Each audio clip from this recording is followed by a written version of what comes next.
Bonjour, bienvenue à tous dans ce cours. Aujourd'hui, on va voir la création d'une machine virtuelle sur Hyper-V. Hyper-V est une technologie de virtualisation intégrée à Windows 10 Pro qui permet de créer et d'exécuter les machines virtuelles sur un ordinateur physique.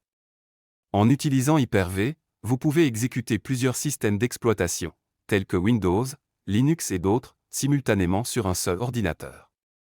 Cela peut être utile pour les développeurs qui doivent tester leur logiciel sur différentes plateformes ou pour les administrateurs système qui doivent maintenir plusieurs environnements de serveurs distincts sur un seul ordinateur.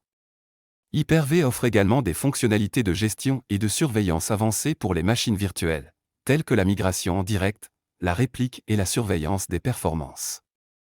Pour créer une machine virtuelle avec le gestionnaire Hyper-V, ouvrez le gestionnaire Hyper-V soit en appuyant sur la touche Windows et en tapant Gestionnaire Hyper-V, soit en recherchant Gestionnaire Hyper-V dans vos applications. Dans le gestionnaire Hyper-V, cliquez sur Action, Nouveau, Ordinateur virtuel pour ouvrir l'assistant Nouvel ordinateur virtuel ou, personnellement je crée ma machine avec le bouton droit sur le nom de ma machine, Nouveau, Ordinateur virtuel. J'utilise cette méthode mais il y a plusieurs façons de faire, à vous de trouver la vôtre. L'assistant Nouvel ordinateur virtuel s'ouvre, passez en revue le contenu de la section, avant de commencer, puis cliquez sur « Suivant ».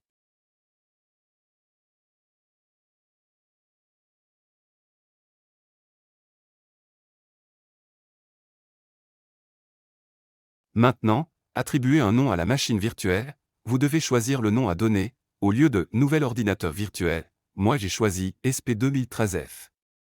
Petite remarque, il s'agit du nom utilisé par Hyper-V pour la machine virtuelle, et non pas du nom d'ordinateur attribué au système d'exploitation invité qui sera déployé dans la machine virtuelle. Après, il faut cocher la case et choisir un emplacement dans lequel stocker les fichiers de la machine virtuelle, par exemple f2.\hyper-v. Vous pouvez aussi accepter l'emplacement par défaut. Quand vous avez terminé, cliquez sur Suivant.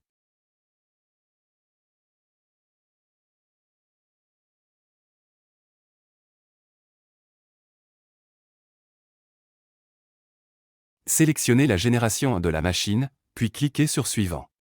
Je ne vous donne pas d'informations à ce point des différences entre les deux générations. Je vous invite à regarder la page « Vue d'ensemble des machines virtuelles de génération 2 » sur le site du Learn de Microsoft pour avoir plus d'informations. Sélectionnez 8192 mégaoctets comme valeur de mémoire de démarrage et décochez l'option « Utiliser la mémoire dynamique ». SharePoint peut être sensible à la mémoire dynamique, ce qui peut entraîner des erreurs si le temps de réaction pour allouer des ressources supplémentaires, y compris la mémoire, est trop long. Il est important de surveiller de près les performances de SharePoint et d'allouer suffisamment de ressources pour éviter les erreurs et assurer un fonctionnement fluide. Cela peut inclure l'utilisation de techniques telles que la mise en cache et la réduction de la taille des fichiers pour optimiser les performances et réduire la pression sur la mémoire. En outre, il est recommandé de configurer correctement les paramètres de mémoire et de surveillance pour SharePoint afin de s'assurer que le système dispose des ressources nécessaires pour répondre aux besoins de l'entreprise.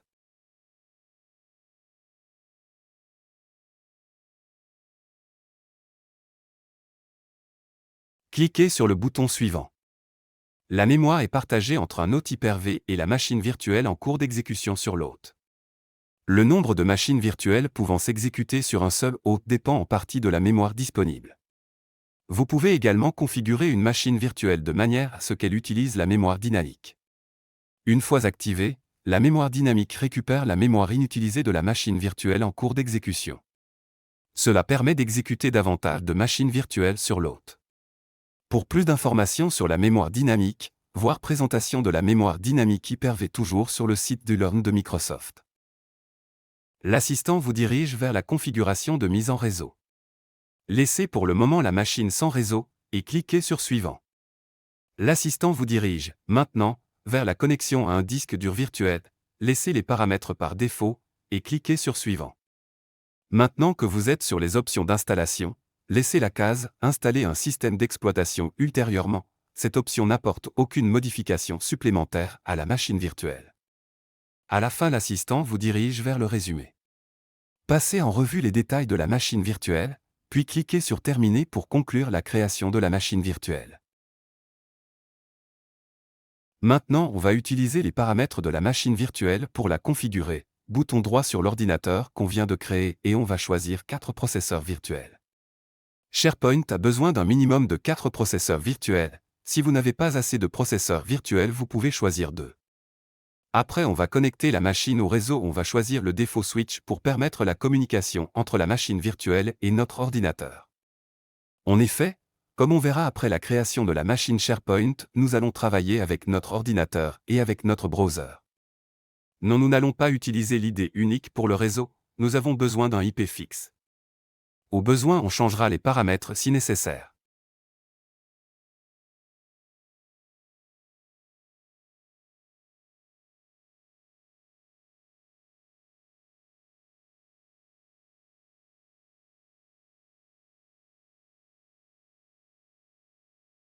Appuyez sur Appliquer et puis sur le bouton OK.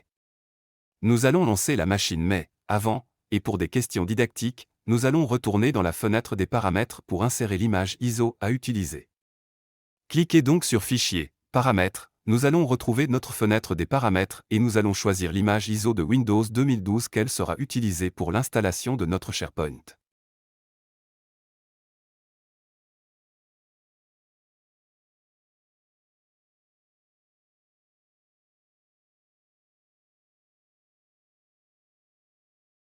Appuyez sur Appliquer et puis sur le bouton OK et démarrez la machine virtuelle.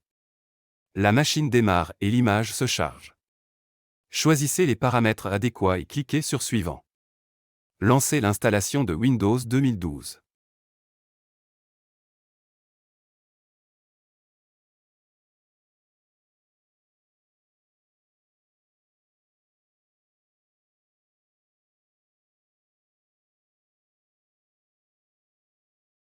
À ce point, il faut choisir la dernière option pour avoir l'interface graphique.